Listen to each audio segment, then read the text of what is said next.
Fala, torcida vascaína, sejam todos bem-vindos ao canal Café com Vasco. Eu sou o Luciano e venho trazer para vocês aí as últimas notícias do Vasco, então fique ligado aqui no canal que eu vou trazer para vocês as seguintes notícias no vídeo de hoje. Dois jogadores do Vasco aí convocados para a seleção sub-20, seleção brasileira sub-20 aí. Também mais casos de Covid no Vasco. A bruxa tá solta, amigo. Dessa vez não foi só os jogadores que sofreram com Covid. E vamos comentar também um pouco aí sobre as 3 opções de crédito que o Levinciano falou na live dele ontem lá no canal Leven 2020, lá no YouTube. Se você não viu ainda, vai lá no canal Leven 2020 e veja a live de ontem. Foi muito interessante. Bem, antes de falar dessas notícias aqui, se você não é inscrito, se inscreve no meu canal. Meu canal completou ontem, na verdade, uma semana. Passamos aí a nossa meta de 100 inscritos. Vamos fazer aqui mais uma meta aí pela próxima semana para a gente conseguir mais 100 inscritos aí para chegar em 200 inscritos. Você vai estar ajudando o canal para que logo mais a gente possa estar fazendo aí algumas lives aí maravilhosas com convocados aí, com convidados, né, especiais aí para a nossa live. A sua presença aqui é muito importante. Pois bem, o treinador André Jardine aí da seleção sub-20, seleção brasileira sub-20, fez no dia de ontem uma convocação aí para um jogo, um torneio preparatório da seleção brasileira sub-20, que vai acontecer lá na Granja Comari.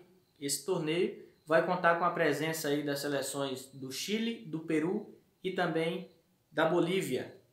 É um torneio preparatório, pessoal, para o Campeonato Sul-Americano, que vai acontecer aí em fevereiro de 2021. O torneio vai acontecer entre os dias 2 e 27 de 2021. O torneio vai ser disputado lá na Colômbia. Bom, os convocados aí do Vasco foram o volante Bruno Gomes, que atualmente atua no time profissional do Vasco, um bom goleiro na minha opinião, tem um futuro promissor, mas eu acho que alguém tem que fazer um contrato com ele, um plano de carreira com ele, coisa que não fizeram, por exemplo, com o Douglas Luiz. E perdemos o jogador aí a preço de banana. E também o lateral Riquelme. O lateral Riquelme foi convocado aí também pelo treinador André Jardine. O Riquelme, que já tinha sido convocado para os treinamentos da seleção brasileira principal pelo Tite. Os dois últimos jogos da seleção brasileira, ele foi convocado para treinar entre os profissionais, entre a seleção principal do Brasil. Ainda no sub-20, pessoal, o Vasco acertou a renovação aí do volante Rodrigo Alves até dezembro de 2024. Então o volante Bruno Alves aí da equipe sub-20 do Vasco tem um contrato renovado. Lembrando que a seleção brasileira sub-20 deve se apresentar aí no próximo dia 7 de dezembro para esse torneio lá na Granja Comari. Mudando de assunto aqui, pessoal, vamos falar sobre o Covid. Amigo, o Covid resolveu acertar o Vasco em cheio. Dessa vez, pegou o zagueiro Jadson e o goleiro dos atletas foram o zagueiro Jadson e o goleiro Fintemann, que estava sendo aí o terceiro goleiro da equipe do Vasco. Além deles também testaram positivo Ricardo Sapinto, nosso treinador Ricardo Sapinto também testou positivo, não deve viajar para a Argentina para o jogo contra o Defensa e Justiça na próxima quinta-feira. Eles estão viajando amanhã, aliás hoje quarta-feira, para a Argentina para o jogo de amanhã contra o Defensa e Justiça. Além do treinador Ricardo Sapinto, também testaram positivo o seu auxiliar técnico Rui Mota, testou positivo, e o preparador físico. O preparador físico se chama João Moreira. João Moreira também testou positivo para o Covid-19. Bom, para os lugares desses da comissão técnica, desses 3 da comissão técnica, foi chamado o Alexandre Gracelli, que vai estar à beira do campo pelos próximos 2 jogos do Vasco, o de amanhã contra o Defensa e Justiça e também o de segunda-feira contra a equipe do Ceará. Ele que vai estar comandando a equipe nesses 2 jogos. O seu auxiliar deve ser aí o Igor Dias e Mauro Brito, deve ser o preparador físico do Vasco para esse período. Lembrando, pessoal, que a gente tem alguns jogadores aí que foram liberados, tá? Para jogar, que testaram positivo para o Covid e estão liberados aí para jogar nesse jogo já de amanhã. São eles o volante Felipe Bastos, volante Felipe Bastos, o Ribamar e o Carlinhos. Particularmente, eu acho importante aí a volta do Carlinhos, para que a gente possa ter mais uma opção ali de qualidade no meio. Carlinhos, que na minha opinião, vinha fazendo bons jogos ali no meio de campo do Vasco, não vinha comprometendo, vinha ajudando bastante ali o Benítez. Na equipe do Vasco, os jogadores que ainda não pegaram Covid-19 foram o Léo Matos, lateral direito, também o Lucas Silva, Lucas Santos também não pegou Covid, e o lateral esquerdo Henrique também não pegou Covid até agora. Espero que não pegue. O volante Gil e o Neto Borges, eles têm anticorpos desenvolvidos aí no seu corpo. Também não tem possibilidade, pelo menos temporariamente, aí, de adquirir o tão terrível coronavírus, que vem desvastando aí não só o Vasco, mas também outras equipes. A gente teve aí o treinador Cuca também do Santos, que está com Covid. Ontem também foi testado positivo para Covid o Mano Menezes, né, da equipe do Bahia. Então tá complicado, pessoal. É um assunto delicado. Infelizmente, alguns times quiseram a volta do futebol e tá aí o resultado. Não tem controle. Na equipe do Vasco aí, alguns jogadores ainda vão para a festa, estão sendo muito contestados e é complicado. É uma situação bem delicada. Quanto à live de ontem do Levenciano, foi uma live muito esclarecedora.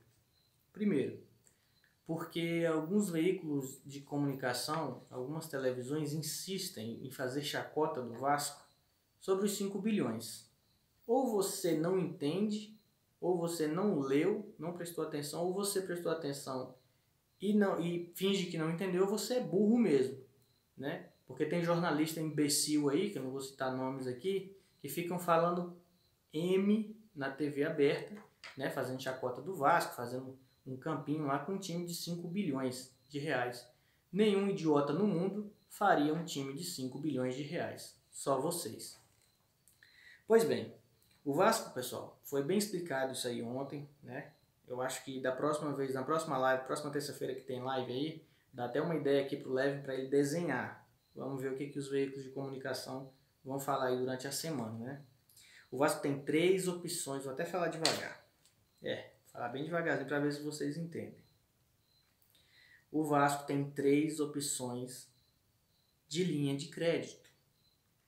Foram apresentadas ao Levenciano essas linhas de crédito. Ele tem duas opções de 200 milhões de euros cada e uma de 212 milhões de dólares. Entendeu?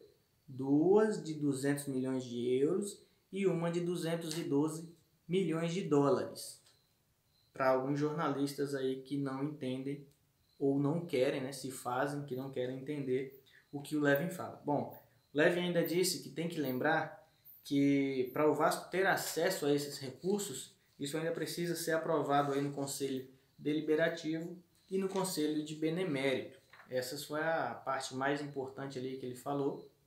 Sobre os reforços, né, ele falou o que a gente já sabe, não tem nada certo, ele não sentou lá ainda.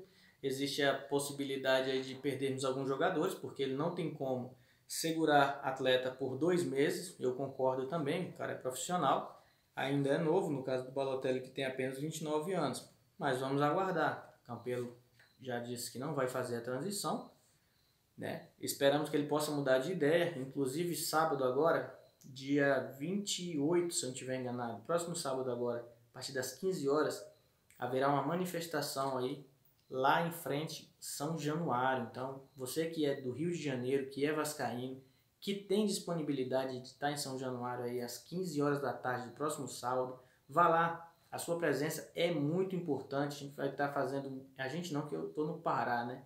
Mas a gente, vascaíno, nós vascaínos vamos estar fazendo um protesto lá, bem pacífico, sem briga, tranquilo, né? Pedindo aí uma transição amigável. Porque o que o Levenciano falou também é que as eleições do dia 14, as eleições online, aquela enquete que foi feita lá na sede do Calabouço, elas não valem de mais nada. A justiça já derrubou, inclusive, não é que foi uma liminar, a justiça derrubou de vez aquela eleição. Então ela não vale mais nada.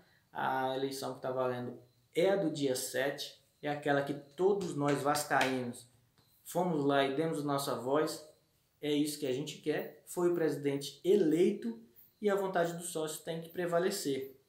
Até para que quem é sócio, assim como eu sou sócio do Vasco, faça valer o que a gente investe no clube. O Vasco é dos torcedores, então esquece. Vocês que querem tomar o Vasco, vocês sim querem tomar o Vasco de assalto da gente, torcedor, tá? Então fica aqui o meu recado, sem esculachar ninguém, todo mundo já entendeu de quem que eu estou falando. É isso daí, pessoal. Essas são as notícias. E eu vou pedir para vocês encarecidamente se inscrever no meu canal mais uma vez, né?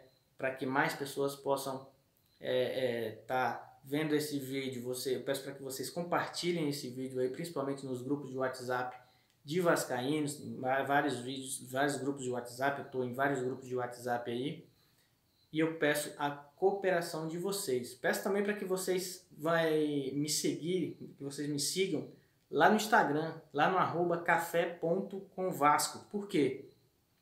Esse jogo de amanhã contra o Defensa e Justiça vai passar apenas na TV Comembol. A TV Comembol é uma TV paga, então se você quiser acompanhar esse jogo, eu vou estar fazendo uma live lá no nosso Instagram, @café.comvasco. Se você ainda não nos segue lá, nos siga que você vai assistir esse jogo todinho ao vivo, sem pagar nada. Presente do canal Café com Vasco para você que tirou aí esses 11, 12 minutos para nos acompanhar.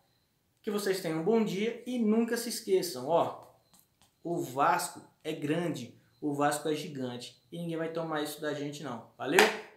Saudações vascaínas, fiquem todos com Deus e até a próxima.